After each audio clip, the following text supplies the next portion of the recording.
With 16 groups throughout New England and even one in Portland, Oregon, the mission of Rock Voices is to heal its members and others through song. This adult, no-audition community choir was founded in 2012 by director Tony Lechner and has helped members discover the joy of singing their favorite rock music as a collective.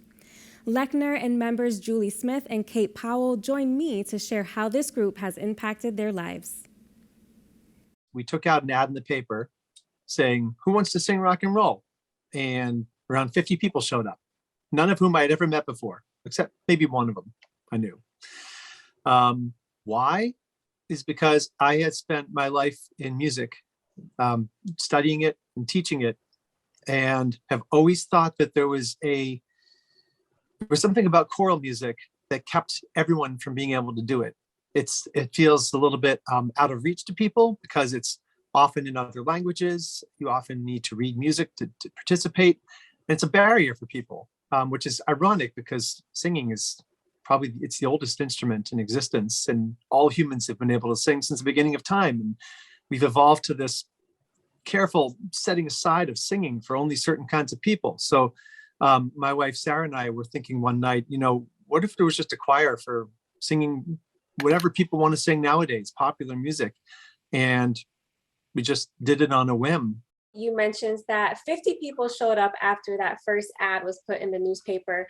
Did that response surprise you? And how has the community responded throughout the years? Yeah, it surprised me. I think it surprised them too, because I got there late. There was a line out the door, 50 people waiting to get in for me to unlock the door of the building we were renting.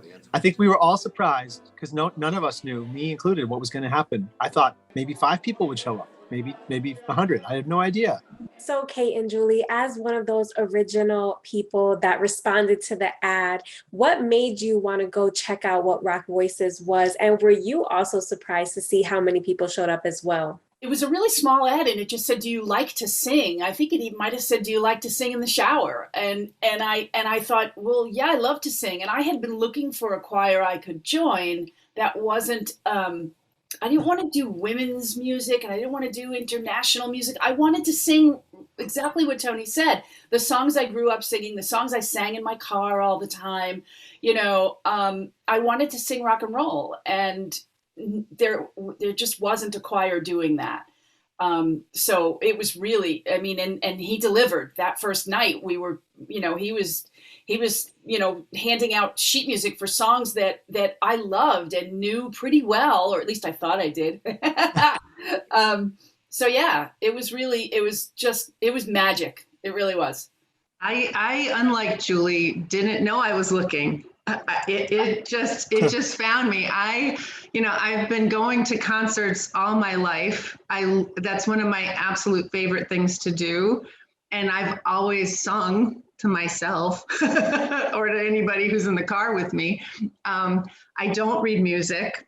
I still don't really read music, don't listen, because you don't have to. And I felt like Julie did, just giddy with glee that we got to sing along with people with songs that we knew, songs that we've grown up with, songs that we've loved, in a way that nobody was going to make fun of us or say you're singing the wrong part or anything.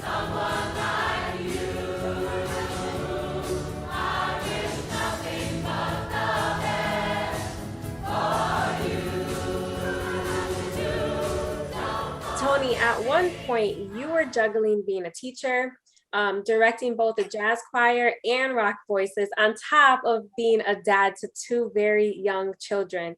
You decided to take the risky and difficult decision to quit the other commitments and focus full-time on Rock Voices. Why did you believe in this group so much? If you listen to what the 2 of them just said, multiply that by, 10, 20 other people, and picture them all in a room before our first concert. Everyone's super excited. We've only been singing for 3 months. We're all about to go out and do this concert with a live band that most of them had never done before. And everyone, the power, the energy, the positive, everything about it was overwhelming. And I looked around, and I had been thinking about this for weeks, but I knew at that moment after our sound check that I had to quit my job. And it just felt like the right thing to do. it's rare to meet with that much amazing, positive, creative energy so soon after starting something. Yeah, and Nate Altamari, who helped take up the charge to expand Rock Voices throughout New England, in an article, he said that the community rivals the musicality of this group. And in a time like we are in right now, where it's difficult to be together as we once were, how do you maintain the community within the group? It's hard because we haven't been meeting in person for 2 years now. We've continued on Zoom, which has limitations. You can't sing in real time together and hear each other.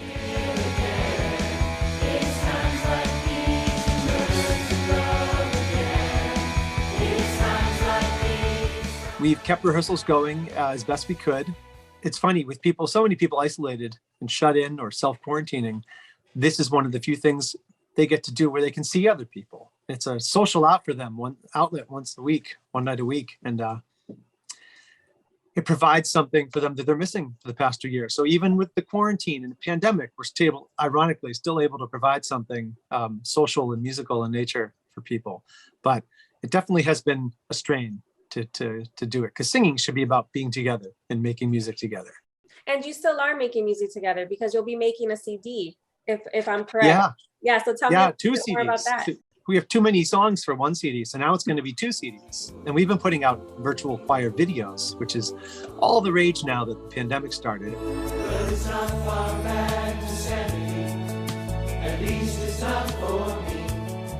We've got 4 or 5 of them out already and a bunch more in the works. We found ways to make it interesting and fun for people. Well, and I know that there is a lot of community within the group, because as I mentioned earlier before we started recording, back in 2013, Rock Voices was featured on our choral competition series, Together in Song.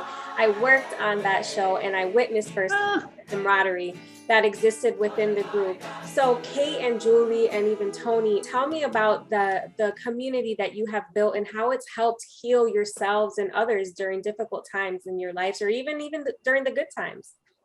I think when it began, it was really understanding for me that I had met my people. It was that experience of somebody would make a silly joke and someone else would inevitably find a song lyric that matched up perfectly with that silly joke, that type of thing. And Tony was the master of all of that. And so, we were in the room with this guy who played piano amazingly well and was so gifted and could just, in this sort of Robin Williams style, just riff off of almost anything that we threw at him. So he was immensely entertaining, but it was also for each of us, we were engaged with one another in this way. Tell me about, some moments personally, how the group has helped you heal or just build community. Like, what have you found within the group? I'm going to share a very personal story. I was with my brother in his hospital room. He was dying.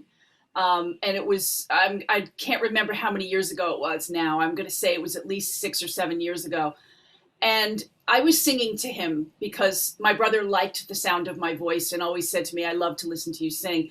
And I was singing to him and I stopped singing at some point. And I stepped out of the room to kind of just, take a breather. And my phone dinged and I looked down and it was a text photo from Kate of 6 or 7 of my very closest friends in choir, all smiling at me, on this day when I felt so broken. And it was as though people just reached out. And I mean, Kate thought of it, and it's why we're the closest of friends forever now, it feels like. But the fact that people took that moment in the middle of a rehearsal to kind of, huddle over to one side and send this to Julie, it meant the world to me. It really did. And I see that picture comes up every year in my Facebook feed, right? And every time I see it, I just get so choked up. There's just an enormous amount of support and acceptance and kindness, and all of it wrapped in this love of music. It's really amazing. You don't know that you've met your best friends.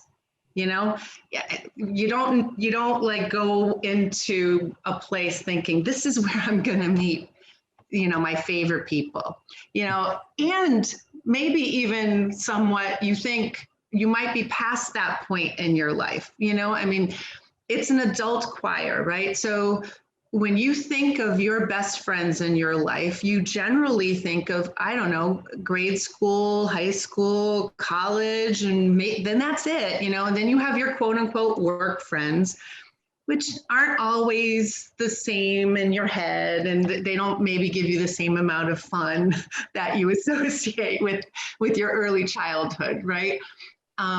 But now there is this whole other world that opened up with associations and a commonality and love and support. And like Julie said, there's all these people that are our people. And Tony's definitely providing the stage, for the literal stage, for all of this to happen, and to do it in a way which we are not just being friendly together, but we're also making this production of a beautiful stage performance and beautiful CDs, and the talent of the people that are involved is just astounding in every which way.